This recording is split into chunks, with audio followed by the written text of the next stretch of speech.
Hi, I'm Cral Azuz, and one important thing that I've learned from my reporting on CNN 10 is that Fridays are awesome. Welcome to the show.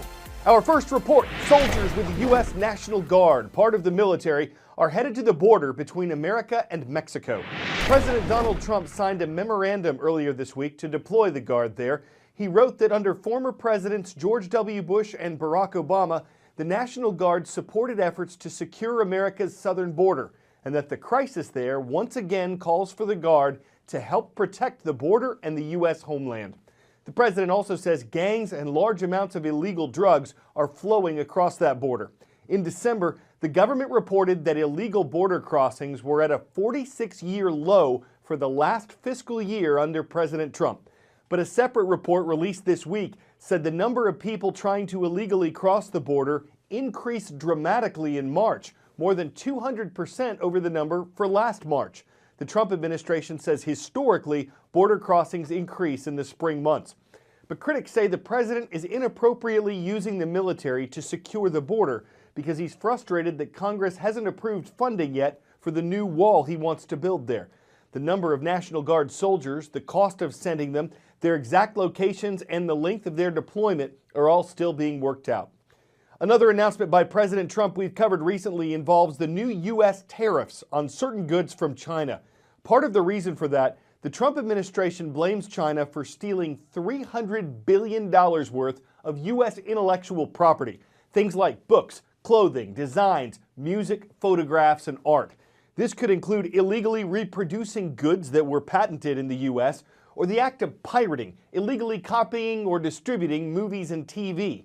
Outside China, the Asian country of Singapore is one place where media piracy is rampant. Andrew Stevens has a look at a small box that's a big target of major media and entertainment companies who want to protect their intellectual property.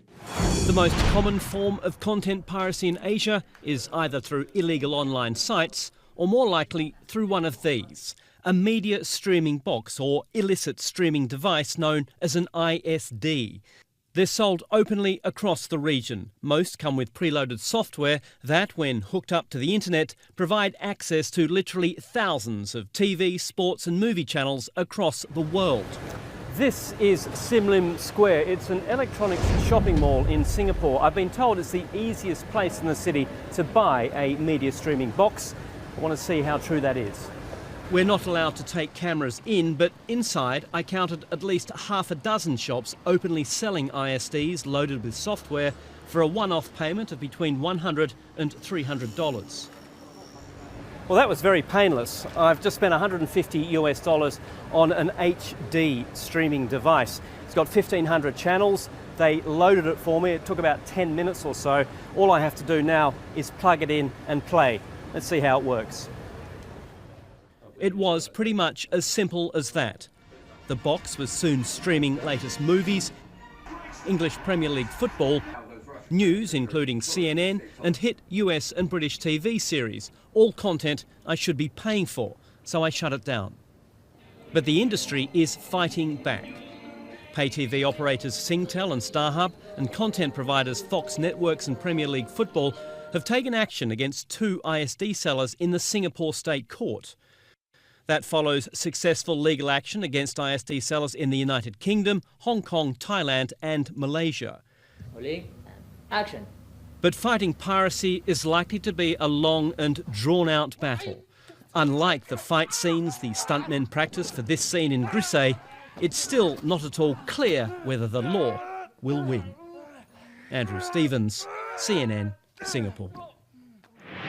A CNN hero in Dallas, Texas is making news for helping people who've served time as juvenile offenders.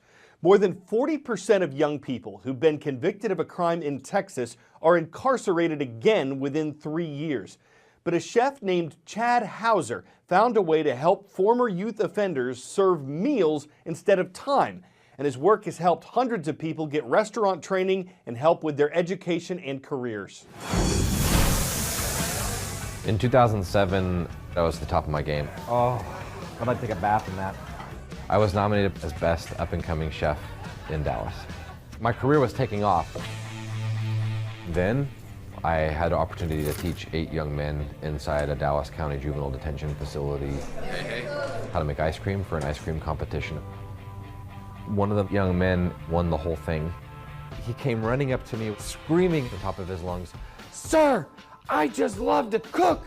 And I just bent my knees, cocked my arms, and screamed right back at him, "Sir, me too!" How many of you guys are gonna go home and you need help? He told me when he got released, he was gonna get a job in a restaurant. I realized that the odds of him ever making it were between slim and none. You guys are some of the hardest working, some of the most genuine, some of the most honest people I've ever met. It was one thing to tell the kids that I believe in them. It was another thing to prove it. And to me, the way to prove it was to show them that I was willing to bet my whole career on them.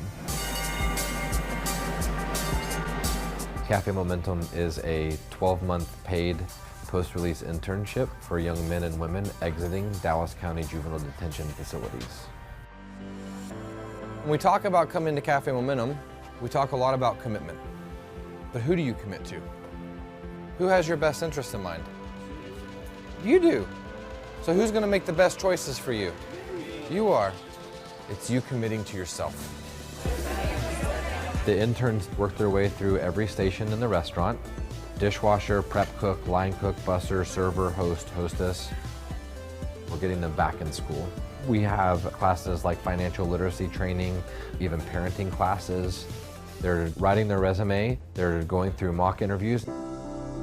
Dallas is one of the most philanthropic communities in the country, but it's also one of the most segregated. A little barbecue, never hurt nobody. We have a large population of kids that live in poverty and live without a home. Waiting tables is about time management. He has really learned to do a good job of how to manage that, and it comes across effortlessly.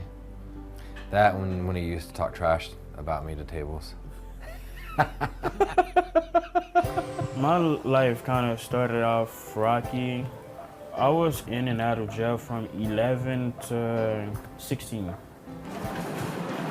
When I got out of jail, my probation officer told me about Cafe Momentum.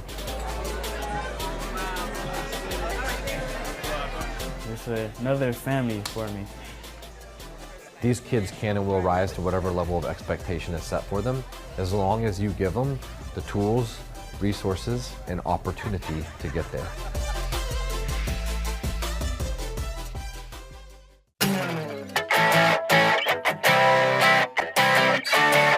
According to Samsung, the average person born after 1980 will take 25,000 selfies in his or her lifetime.